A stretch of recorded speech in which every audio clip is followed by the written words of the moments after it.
आलम हमराही Arabic speaking course आपका अपना channel. बराए मेहरबानी चैनल को सब्सक्राइब करें। अस्सलामुअलैकुम वरहमतुल्लाहि वबरकातुहू। दोस्तों, कैसे हैं, क्या हाल है? उम्मीद करता हूं कि खैर वाफियत से होंगे।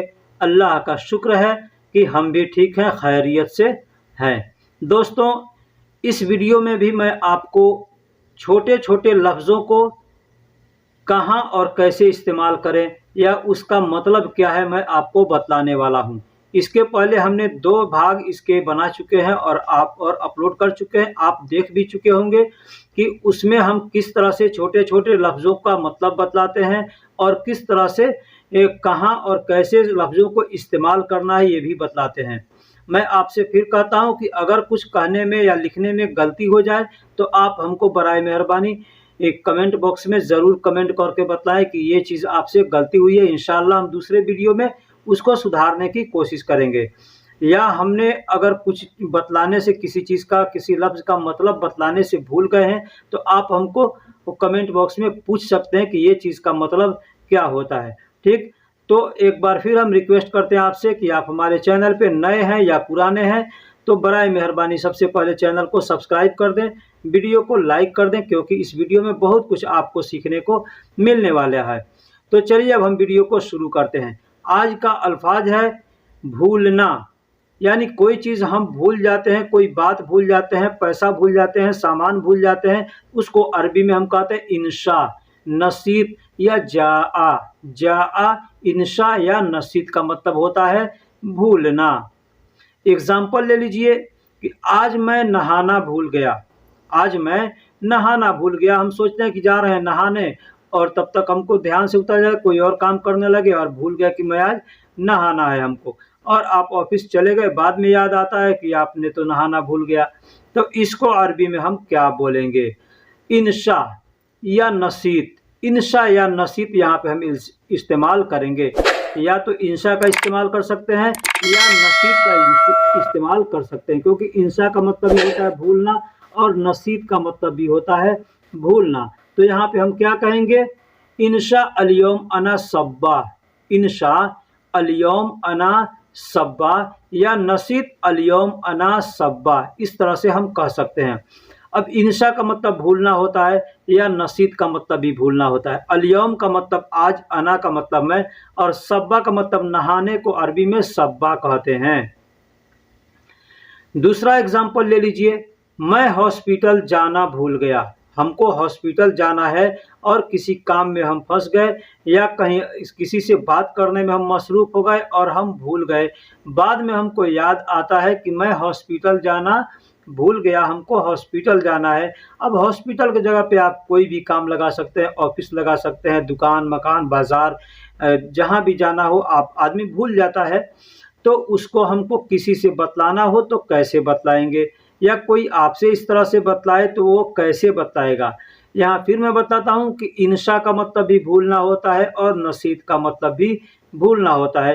यानी 2 अल्फाजों में से, 2 लफ्ज़ों में से सिर्फ एक लफ्ज़ को आप इस्तेमाल कर सकते हैं। यानी दोनों लफ्ज़ों को इस्तेमाल करके बोलेंगे तो कोई कहेगा देखिए आदमी ये कैसे बोल रहा है। ठीक, तो मैं हॉस्पिटल जाना भूल गया, इंशा अना रूह मुस्तस्फा या नसीत अना रूह मुस्तस्फा, इस तरह से हम कह सकते हैं। मेरा पैसा भूल गया या गिर गया, यहाँ पे जो तीसरा हमने लफ्ज़ दिया है जाआ, भूलने को जाआ कहते हैं, वो मैं इस जुमले में बता रहा हूँ कि मेरा पैसा भूल गया या गिर गया। पैसा की जगह पे कोई भी सामान है, मोबाइल गिर गया, घड़ी गिर गया, कोई भी सामान है, अगर भूल गया, गिर गया, तो हम उसको क्या कहेंगे? कहेंगे अना फुलूस जाआ, यानी मेरा पैसा भूल गया। अना जवाल जाआ, मेरा मोबाइल भूल गया या गिर गया।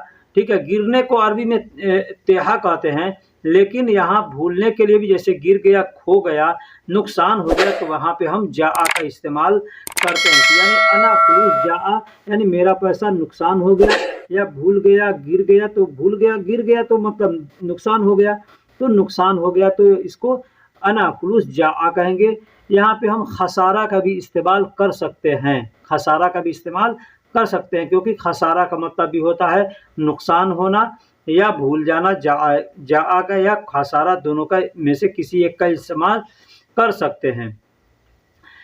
ठीक, अगला अल्फाज है लाओ या लाने या लेने या लाऊं। इस तरह सब कहते हैं, लाओ या लेने जा रहा हूँ या लाने जा रहा हूँ या यह सामान लाऊं। इस तरह का जो भी अल्फाज है, जुमला अल्फाज है, हम इस्तेमाल करते हैं हिंदी में या उर्दू में, तो उसको अरबी में हम क्या कहेंगे? जिब।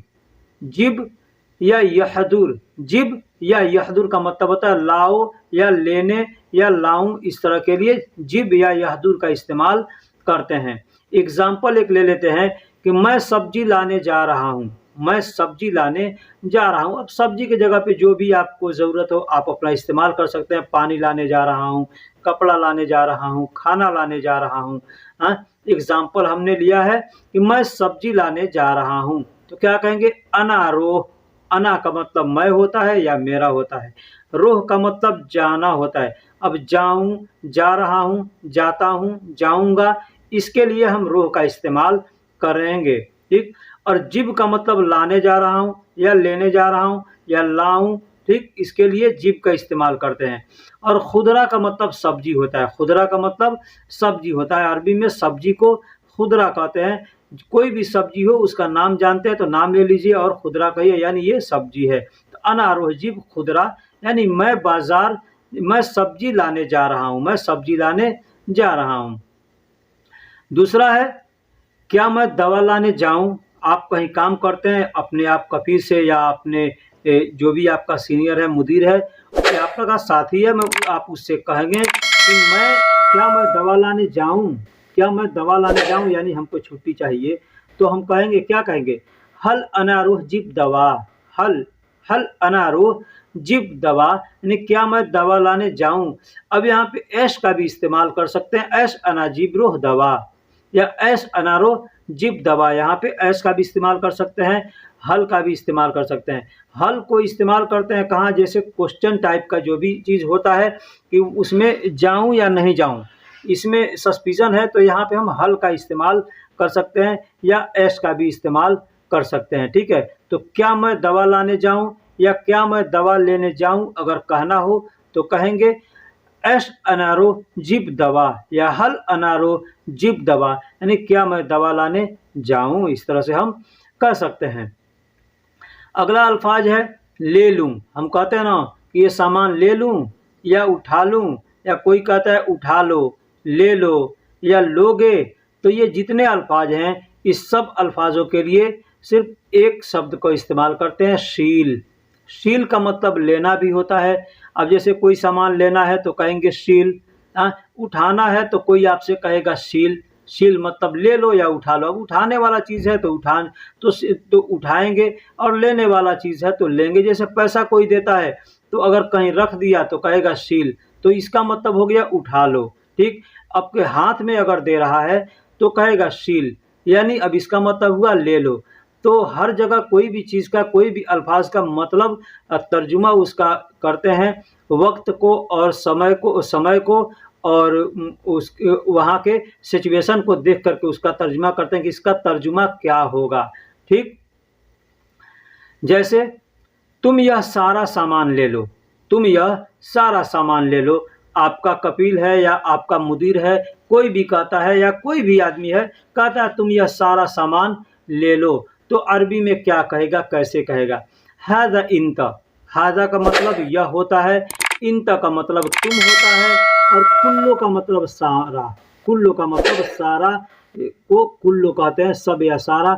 अगरात का मतलब सामान होता है। अगरात का मतलब सामान। सामान को अरबी में अगरात कहते हैं। यहाँ पे अगरात के जगह पे अगर सामान भी कहते हैं तो सामान भी लोग समझते हैं। ठीक है, और शील का मतलब ले लो या उठा लो। ले लो या उठा लो या लो। ठीक, इस तरह के लिए शील का इस्तेमाल करते हैं। तो तुम यह सारा सामान ले लो, अगर कोई कहेगा आपसे कि हादा इन तकुल्लु अगरात शील, तो इसका मतलब तुम यह सारा सामान ले लो भी हुआ और तुम यह सारा सामान उठा लो भी हुआ। दोनों तर्जुमा इसका होगा। ठीक, एग्जाम्पल एक और ले लीजिए। तुम यह 100 रियाल ले लो। आपका कपिल आपको देता है, अब हाथ में दे रहा है तो कहेगा हाजा मियाँ रियाल इन तशील। अब हाथ में दे रहा है तो इसका मतलब हुआ कि तुम यह 100 रियाल ले लो, 100 रियाल ले लो। और वही अगर कहीं पे रख दिया तो क्या कहेगा कि हाजा मियाँ रियाल इन तशील, तब भी वही बात कहेगा, देगा तो भी वही कहेगा और रख देगा तो भी वही कहेगा कि ले लो। तो इसका मतलब होता है कि जो हाथ में दे रहा है तो लेना हुआ, और अगर रख दिया है तो उसका उठाना हुआ, यानी उठा लो ले लो, बात सेम है। ठीक, तो कहेगा हाजा मियाँ रियाल। अब हाजा का मतलब यह होता है और मियाँ का मतलब 100 होता है।